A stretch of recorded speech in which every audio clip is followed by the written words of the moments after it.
അപ്പൊസ്തോലന്മാരുടെ പ്രവർത്തനങ്ങൾ അധ്യായം 23. ആലോചനാ സംഘത്തിന് മുമ്പിൽ. പൗലോസ് സംഘത്തെ സൂക്ഷിച്ചു നോക്കിക്കൊണ്ട് പറഞ്ഞു, സഹോദരന്മാരെ, ഇന്നേ വരെ ദൈവത്തിന്റെ മുമ്പിൽ നല്ല മനസാക്ഷിയോടെയാണ് ഞാൻ ജീവിച്ചത്.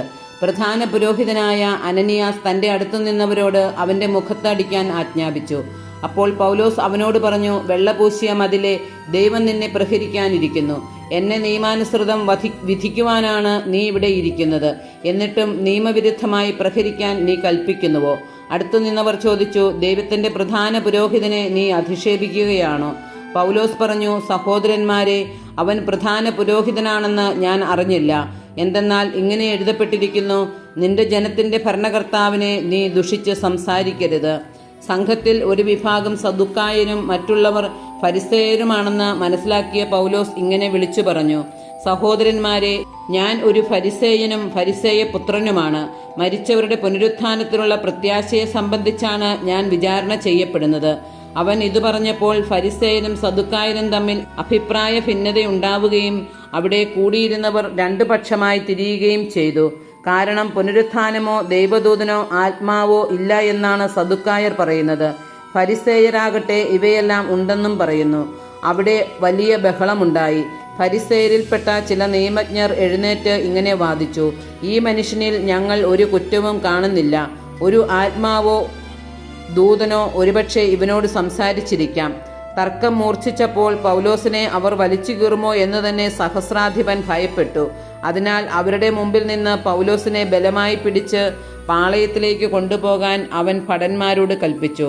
അടുത്ത രാത്രി കർത്താവ് അവന് പ്രത്യക്ഷപ്പെട്ടു പറഞ്ഞു, ധൈര്യമായിരിക്കുക. ജെറുസലേമിൽ എന്നെക്കുറിച്ച് നീ സാക്ഷ്യം നൽകിയതുപോലെ തന്നെ റോമായിലും സാക്ഷ്യം നൽകേണ്ടിയിരിക്കുന്നു. യഹൂദരുടെ ഗൂഢാലോചന. പ്രഭാതമായപ്പോൾ യഹൂദർ ഗൂഢാലോചന നടത്തി. പൗലോസിനെ വധിക്കുന്നതുവരെ തങ്ങളൊന്നും തിന്നുകയോ കുടിക്കുകയോ ചെയ്യുകയില്ലെന്ന് അവർ ശപഥം ചെയ്തു. 40-ലധികം പേർ ചേർന്നാണ് ഈ ഗൂഢാലോചന നടത്തിയത്. അവർ പുരോഹിത പ്രമുഖന്മാരെയും ജനപ്രമാണികളെയും സമീപിച്ചു പറഞ്ഞു, ഞങ്ങൾ പൗലോസിനെ കൊല്ലുന്നതുവരെ ഭക്ഷണം കഴിക്കുകയില്ലെന്ന് ശപഥം ചെയ്തിരിക്കുകയാണ്.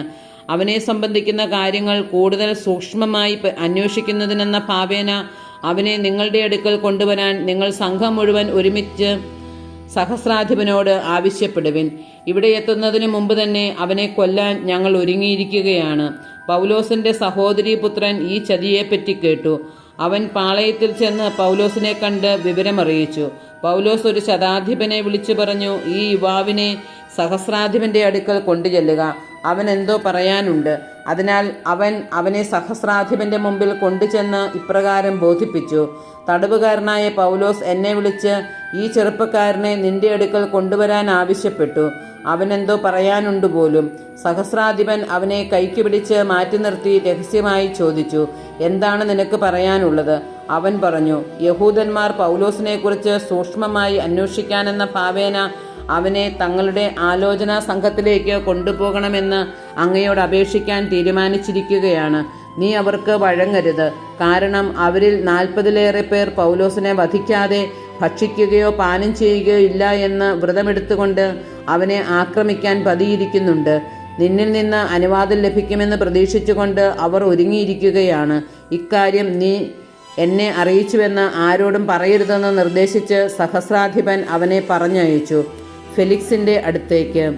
പിന്നെ അവൻ 2 ശതാധിപന്മാരെ വിളിച്ച് ആജ്ഞാപിച്ചു, രാത്രിയുടെ 3-ാം മണിക്കൂറിൽ കേസറിയ വരെ പോകാനായി 200 ഭടന്മാരെയും 70 കുതിരപ്പടയാളികളെയും 200 ശൂലധാരികളെയും ഒരുക്കി നിർത്തുക. പൗലോസിന് യാത്ര ചെയ്യാനുള്ള കുതിരകളെയും തയ്യാറാക്കുക. അവനെ ദേശാധിപതിയായ ഫെലിക്സിന്റെ അടുക്കൽ സുരക്ഷിതമായി എത്തിക്കണം. അവൻ ഇങ്ങനെ ഒരു കത്തും എഴുതി, അഭിവന്ദ്യനായ ദേശാധിപതി ഫെലിക്സിന് ക്ലാവുദിയുസ് ലീസിയാസിന്റെ അഭിവാദനങ്ങൾ. ഈ മനുഷ്യനെ യഹൂദന്മാർ പിടിച്ച് ബന്ധിച്ചു.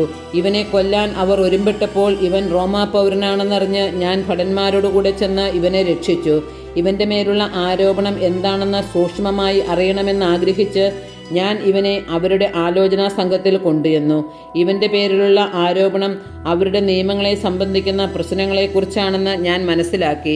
എന്നാൽ വധമോ കാരാഗ്രഹമോ അർഹിക്കുന്ന ഒരു ആരോപണവും ഉണ്ടായിരുന്നില്ല.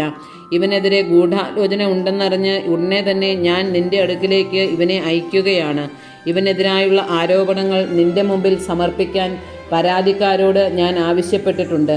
അങ്ങനെ കൽപ്പനയനുസരിച്ച് ഭടന്മാർ പൗലോസിനെ രാത്രി തന്നെ അന്തിപ്പാത്രസിലേക്ക് കൊണ്ടുപോയി. പ്രഭാതമായപ്പോൾ അവനോടൊന്നിച്ചു പോകാൻ കുതിരപ്പടയാളികളെ നിയോഗിച്ചിട്ട് ഭടന്മാർ പാളയത്തിലേക്ക് മടങ്ങി. അവർ കേസറിയായിലെത്തി കത്ത് ദേശാധിപതിയെ ഏൽപ്പിക്കുകയും പൗലോസിനെ അവരുടെ മുമ്പിൽ കൊണ്ടുവരികയും ചെയ്തു. കത്ത് വായിച്ചതിന് ശേഷം അവൻ ഏത് പ്രവിശ്യയിൽപ്പെട്ടവനാണെന്ന് അവൻ ചോദിച്ചു. കിലിക്യക്കാരനാണെന്ന് അറിഞ്ഞപ്പോൾ അവൻ പറഞ്ഞു, പരാതിക്കാർ വരുമ്പോൾ ഞാൻ നിന്നെ വിസ്തരിക്കാം. ഹേറോദേസിന്റെ പ്രത്തോറിയത്തിൽ അവനെ സൂക്ഷിക്കാൻ അവൻ ആജ്ഞാപിച്ചു.